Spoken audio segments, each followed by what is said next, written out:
cin bu naree neex su baxee xeeñ gars yi bu nu santee yàlla nanu sant le président Bassirou Diomaye Diakhar Faye sant le premier ministre Ousmane Sonko ak seen membre gouvernement bépp gars yaa ngi liggéey de la ilaha illallah te lii sunu ndam la ñun patron yi xam nga ñun sunu famille dañu daan ñaawal ñii ngeen fal nangam ak nangam tey bu nu gisee ni gouvernement bi mi ngi liggéey di def ay résultats def ay jéego loolu sunu ndam la xam ngeen ni dund bi wàññeeku na xam ngeen ni courant bi wàññeeku na te ci kanam la jëm nag waaw le ministre Serigne Gueye Diop ma ngay toj le ministre Mabouba Diagne ma ngay toj Jean Michel ma ngay toj ji taal lamp Cheikh Tidiane Dieye ma ngay toj ku nekk sa domaine yaa ngay toj xam nga man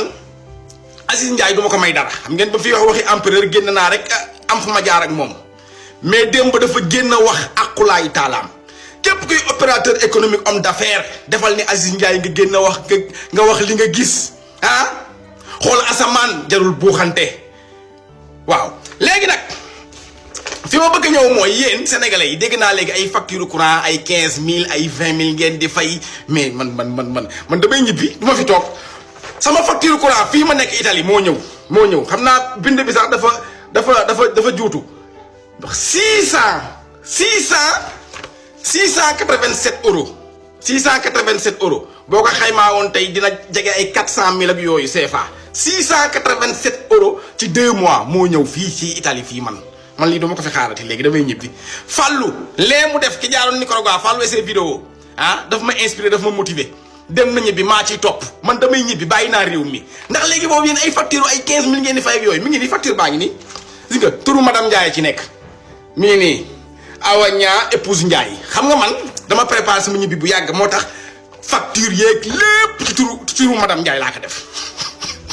pour bu nangu ñibbi rek ba ma ko fi dem madame Ndiaye fii lay toog ak tànkam yor commande bi taal chauffage bi 24 heures sur 24 moo tax gaz bi ñëw peut-être facture gaz 687 euros muy 400000 théâtre bu ñëw mu jàpp beneen bete xaalisoo man may dem di uti di ñëw rek léegi nag jeex na léegi nag réew mi tànk dama si daan benn vidéo Ousmane Sonko mu ni ñun liggéeyuñu pour deuxième mandat dañuy liggéey pour future génération bu ñëw sama yaram dafa daw réew mi nag dina dem ba neex ba na dem ba baax yenn certaines presse yi nga xam ne ay corrompu lan bu réew mi tolloo foofu ci baax ñoom dinañ jël seen photo def ko ay poster affiché ko ci Sénégal dëkk bépp ni traître yaa ngi nii jaam yaa ngi nii ñii ñoo bañoon réew mi avancé xam nga daan nga dégg ñu naan diw moo daan boole sëriñ seeg tubaab bi ba tey seen sët dañ koy dégg ñoom seen sët dinañ xam ni ba ñoom taxawee